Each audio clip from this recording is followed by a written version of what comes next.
Australia 1970 by Judith Wright is a poem that kind of is quite obvious what it's about from the title. So it's about Australia, and the time is 1970.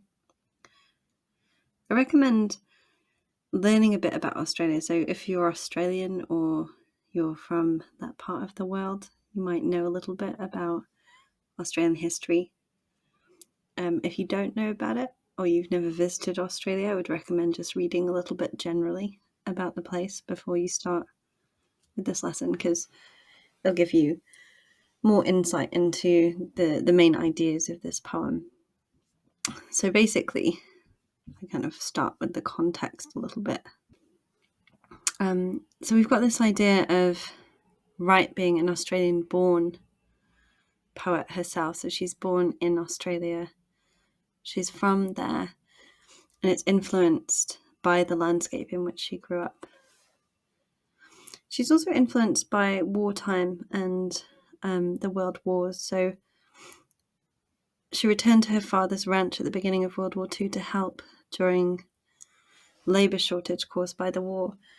So she's not only from a country which is a colonised country, and the white settlers of Australia are very different from the native Aboriginals that live there. And she's also kind of influenced by the sort of turbulent times that she grew up in. In the 1960s, which is sort of 10 years before this poem, she was also an environmentalist, and she campaigned against public issues for land. She's very focused on the damage that colonials were doing to parts of the Australian landscape and ecosystems such as the Great Barrier Reef. So she's angry about the way that white people go and use the land of Australia, the way that they kind of try and take it over and use it for their own gains. So you can see that there's this kind of tension between Wright herself being from this colonial background, being, related to the people who settled Australia, and her heritage, if she goes back into it, is not native Aboriginal, so she's not from there herself. So there's a kind of anxiety in her about being part of the problem, basically, with Australia, and also a wish to kind of redress or fix the problems that her culture has caused by being in this continent. So yeah, you can see from the images of Australia, if we go kind of up to the top, this is what it looks like. It's very beautiful. I lived in Australia for 3 months, and it's a surreal place if you're not from there and you visit. It's stark and wild and kind of dangerous. There's a lot of kind of forest that they call the bush, which is this kind of wild desert jungle almost. And it's really, really scary because there's so many animals and creatures that could cause you a lot of damage or kill you at a moment's notice. So if you're from quite a calm, kind of safe country like England and you go to somewhere like Australia, it's a bit of a culture shock at first. But if you're raised there, so I have friends who are Australian who've always, grown up in Australia, it's quite normal. It becomes kind of natural, but there is an anxiety as a white person in Australia, realizing that it's not actually natural necessarily for you to be there. Your ancestors at some point decided to settle there or travel there for a specific reason. This is a little mine. You can see the miners. So it's an example of people working on the land. So the poem is full of natural imagery. Try to find it. I can't show you the full poem because it's in copyright, but you can see here, die wild country like the eagle hawk. So there's this kind of, natural imagery, the respect of Australia as a wild, barren, landscape that's kind of antagonistic to the humans that live there, that it's not a friendly place for humans to live. The native indigenous populations that live there, the Aboriginal people, they have created ways to live off the land kind of in harmony with the landscape without intruding upon it, without using it. But the white people who settle there have a really different perspective, where they, you can see them, like I said, mining the land. Here as well is an example of modern mining in Australia, this image here. So you might want to read through the poem aloud, and you can kind of pause me here if you want to read that. And then we're going to jump into the story, the kind of summary of the story. So there's a conflict between the wildness of Australia and the humans who want to kind of tame and exploit the land for their own personal gain. So there's nature versus captors, wildlife versus industrialization. There's a sense of brutality being enacted upon the land by humans, by settlers. And there's a sense of what is called naked poverty. So the land is no longer abundant and rich because it's been stripped away by the people who have been trying to tame and control it.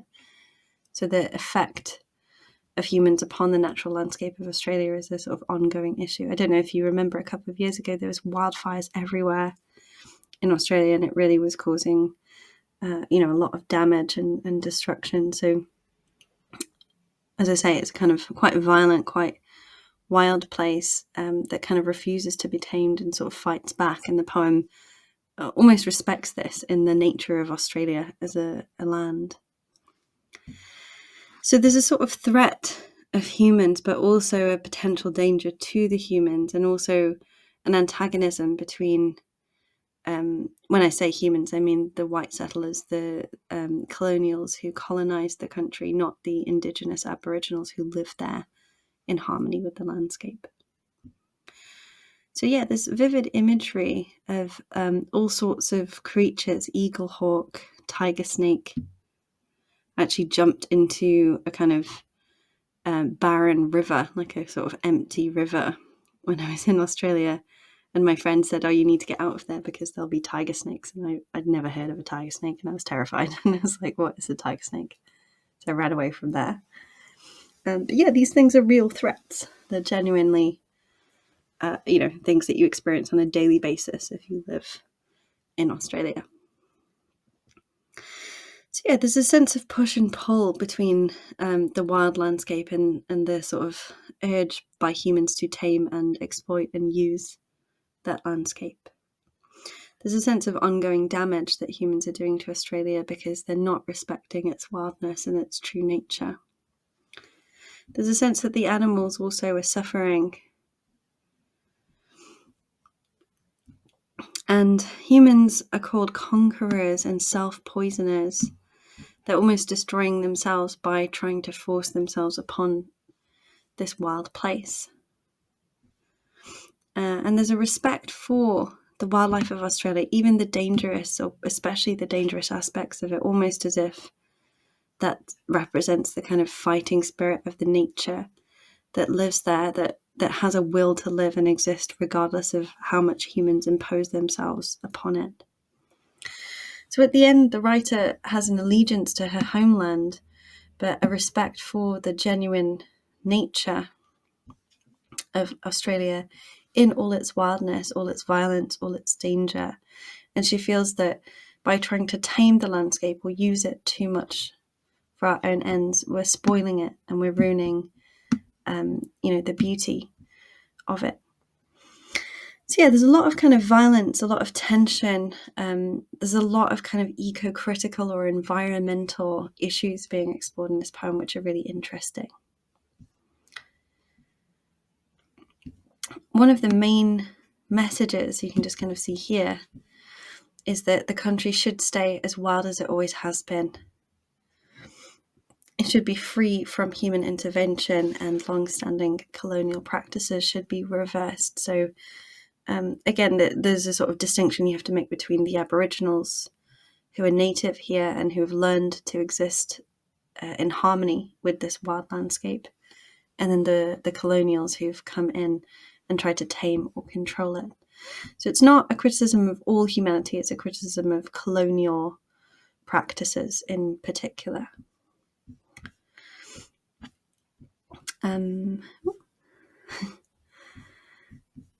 These pages slide around a lot. So there's a lot of techniques. Feel free to kind of look through these in more detail. You might think also about the form of the poem. So it's divided into quite even quatrains, which maybe are regular to represent the kind of like continued order that humans try to impose upon the wildness of the landscape. It's didactic because it's intended to teach us about something, about the history of Australia. Most people who haven't been to Australia, if they think of Australian people and Australia as a country, you might think of beaches, healthy lifestyles, sun, possibly, danger like sharks, that kind of thing. But mostly what our perception of Australia is as a sort of someone who's not from there, is that it's a really nice or fun place. It's very, sort of healthy type lifestyle. But people who live there, they have more of a kind of historical perspective on it as a country or as a continent even, and they realize that the way that they live on that land is not natural to the way that land developed before it was colonized. It's only recently been colonized. I think people started going, I'm not quite sure, so check the facts on this one, but I think people started colonizing Australia maybe in the late 1700s or the early 1800s. Originally, it was almost a threat to be sent to Australia. So if you were a really bad criminal and they wanted to just get you out of England, they would just put you on a boat and send you to the other side of the world. And so the first settlers of Australia were also kind of criminals. And then over time, it started to become more of a community and got further developed. But it's, really interesting, the settlement of Australia, how it became a colony and then how it became colonized. So we've got a sense as well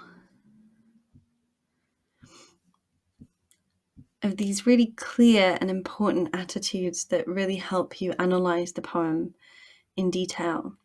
So there's a sort of anti-consumerist belief. So consumerism is when we try and just make a lot of money out of things by selling lots of products. And a lot of Australia is actually like abundant from a capitalist or consumerist perspective, where when I went there, for example, mining was huge. There's a lot of rare minerals there, and they were selling a lot of these minerals to China.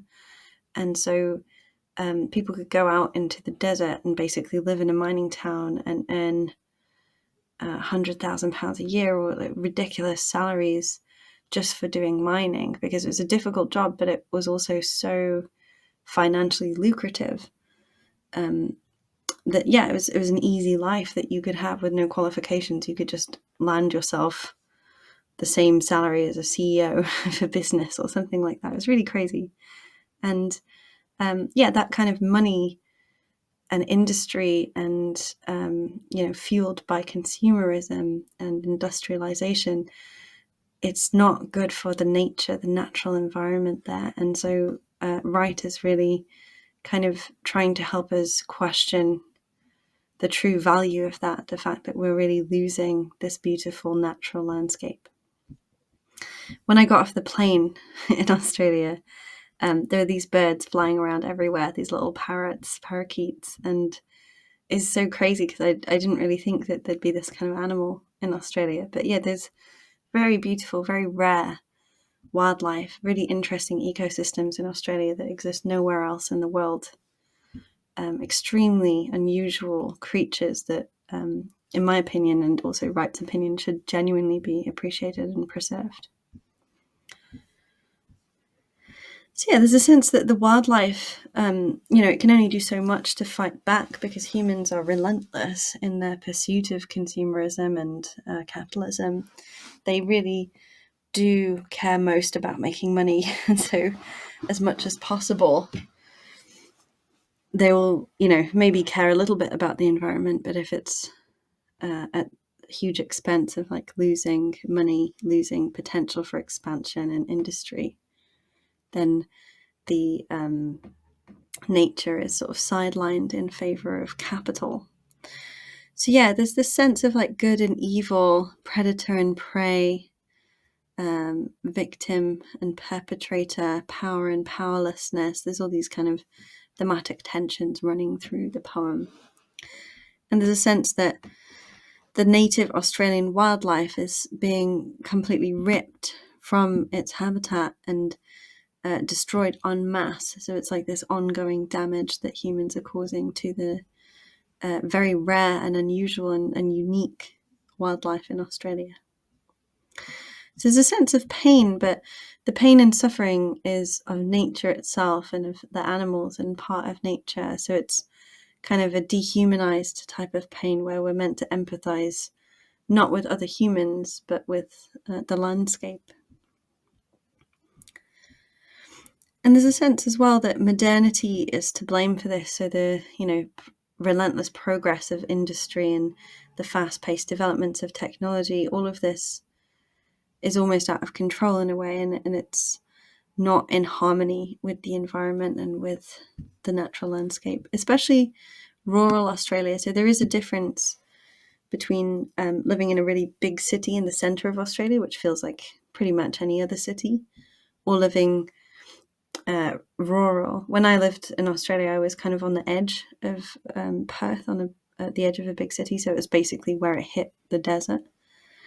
And and so it felt quite rural. So that there's people in the center of the cities, I would say, a little bit more removed from this more wild perspective of Australia. People who live out in the small towns and more on the edges of cities, they have more of a sense of rural Australia, natural Australia. So yeah, we can also take this not just to be about Australia, but to be about humans in general and the way that we interact with the planet. So it's a very environmental poem. It's very nature conscious. It's socio-political in that it seeks to redress the harm that humans sort of enact upon the natural landscape. This is a particularly kind of visceral line here. Self-poisoning, suicides invading stain, living soil, air by torturing mind, that we're ruined by the thing we kill. Ultimately, we're doing damage to ourselves if we damage nature. We always have to exist in harmony with it. If nature dies, we die too. Or maybe we can grow vegetables in laboratories, but personally, I'm not really for that idea. So yeah, there's a sense that this equilibrium and this mutual respect must be achieved between nature and humans in order for us to kind of exist successfully in a long-term way. So there's a lot of little questions here that you can do, so little tasks just to kind of open up your beliefs and your kind of thoughts on the poem. And then if you're ready, you can try planning and maybe writing a couple of these essay questions too. So hopefully you've enjoyed that, you found it interesting. It's quite a kind of, serious attack on humanity. So you may or may not agree with this, extreme environmental perspective. Personally, I'm quite an environmentalist myself, so I really do agree with Wright on this one. And if you're kind of confused a little bit about what environmentalism is, or you still don't feel like you understand Australia properly, I recommend doing a little bit more research into those things and getting more of a deeper kind of handle on the poem. So yeah, very thought-provoking, quite stark, a sort of celebration of the beauty of Australia and the kind of natural wild violence of the place as well, which is really awe-inspiring, I think. I'll leave you with these little parrots. Hopefully you've enjoyed the poem. If you want any more resources, you can go to scribbly.com, and we've got more videos and downloadable documents and all sorts of stuff on there as well. So thank you for listening, and I'll see you guys soon in a future lesson.